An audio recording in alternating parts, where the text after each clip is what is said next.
नमस्कार, आप देख रहे हैं पत्रिका और मैं हूं आपके साथ ओम। 3 राज्यों में भाजपा ने प्रचंड बहुमत के साथ सरकार बना ली है। तीनों ही राज्यों की जनता को फील गुड जैसा महसूस हो रहा है, जैसे कैबिनेट की पहली बैठक में राहत की बौछारें होंगी। लेकिन रुकिए जनाब, ऐसा कुछ नहीं होने वाला है। नई सरकार के लिए आगे की डगर थोड़ी मुश्किल नजर आ रही है। ऐसा इसलिए क्योंकि राज्य के आर्थिक हालात बेहद खराब है। वित्तीय कुप्रबंधन के चलते नई सरकार को, राजस्थान की हम बात करें, 30,000 करोड़ बकाया बिल का तोहफा मिला है।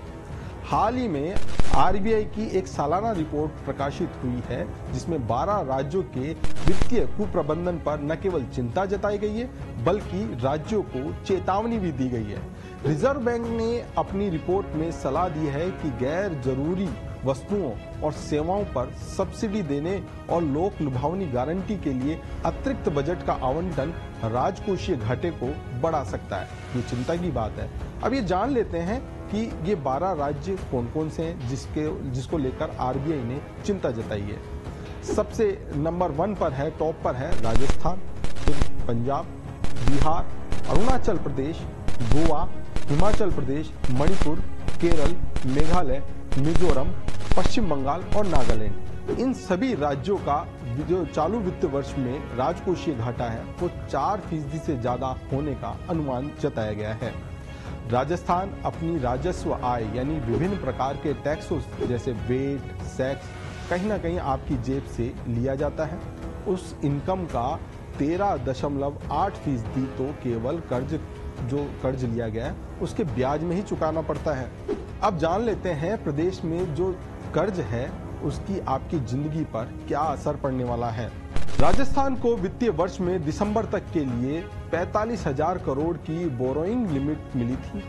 इस लिमिट को लगभग क्रॉस किया जा चुका है। हालात यह है कि 2 महीने से कोई भी बिल ट्रेजरी में पास नहीं हो रहे। हेल्थ स्कीम, आरजीएचएस और चिरंजीवी लगभग बंद सी हो गई है। अखबार में लगातार प्रकाशित हो रही है खबरें। इसकी वजह आने वाली सरकार नहीं है, बल्कि जो कुप्रबंधन है, वित्तीय कुप्रबंधन है, वो जिम्मेदार है। वित्तीय विभाग ने दोनों बड़ी योजनाओं का पैसा ही नहीं चुकाया। चुनाव चल रहे थे, उसके बाद नई सरकार गठन होने में टाइम लगा। ऐसे में जो ट्रेजरी में बिल थे इन दोनों योजनाओं के, वो पास ही नहीं हुए। ऐसे में ये योजनाएं बंद होने के कगार पर है। हकीकत यह है कि आरजीजीएस के 300 करोड़ रुपए और चिरंजीवी के 150 करोड़ रुपए के ज्यादा बिल ट्रेजरी में पेंडिंग पड़े हैं। वहीं निःशुल्क दवा योजना के 300 करोड़ का बिल भी बकाया है, जिसके चलते हजारों मरीजों और गरीब लोगों को भटकना पड़ रहा है। इन बकाया बिलों को चुकाने के लिए फिलहाल सरकार के पास कर्ज लेने की कोई लिमिट बची नहीं है, यानी कोई ऑप्शन अब बचा नहीं है। बस एक उम्मीद है जिसके सहारे राजस्थान की नई सरकार को उम्मीद की किरण नजर आ रही है। वैसे आपको बता दें कि पिछले दिनों केंद्रीय मंत्री हरदीप पुरी जब जयपुर आए थे चुनावी प्रचार के दौरान, तब उन्होंने एक आंकड़ा पेश किया था। वो ये था कि राजस्थान ने पिछले 2 साल में 35,975 करोड़ रुपए का टैक्स वसूल किया है।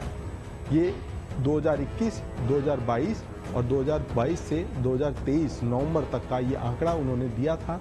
राजस्थान में पेट्रोल पर वेट की बात करें तो 31.4% और डीजल पर 19.03% तक ये वेट वसूल किया जा रहा है। यानी कि ये जो बड़ा अमाउंट है राजस्व का, ये पेट्रोल डीजल पर वेट के जरिए कमाया गया, राजस्व हासिल किया गया। अब चुनौती एक और है। भाजपा की नई सरकार में लोगों को उम्मीद है कि जैसे अन्य स्टेट जो भाजपा शासित है, जैसे उत्तर प्रदेश, हरियाणा, वहां पर पेट्रोल डीजल के दामों में कमी है। ऐसे में उन्हें उम्मीद है, राजस्थान के लोगों को भी उम्मीद है कि पेट्रोल डीजल की कीमतों में यहाँ गिरावट देखने को मिल सकती है, यानी कि वेट में कमी सरकार कर सकती है। ऐसा इसलिए क्योंकि प्रधानमंत्री नरेंद्र मोदी चुनावी सभाओं में इसका जिक्र भी कर चुके हैं। ऐसे में नई सरकार के सामने यही चुनौती है कि कैसे वो अपने राज्य के प्रमुख आय के स्रोत को घटाकर राहत की स्कीमों को चला पाते हैं, कैसे आईसीयू में पड़ी अर्थव्यवस्था को ऑक्सीजन दे पाते हैं। आपके साथ हमारी भी इस पर नजर होगी कि सरकार किस तरह के कदम उठाती है ताकि वित्तीय कुप्रबंधन को सुधारा जा सके, और क्या वो राहत के फैसले होते हैं जो आपको सीधी फायदा पहुंचाएंगे। ऐसी ही जानकारी के लिए देखते रहिए पत्रिका। नमस्कार।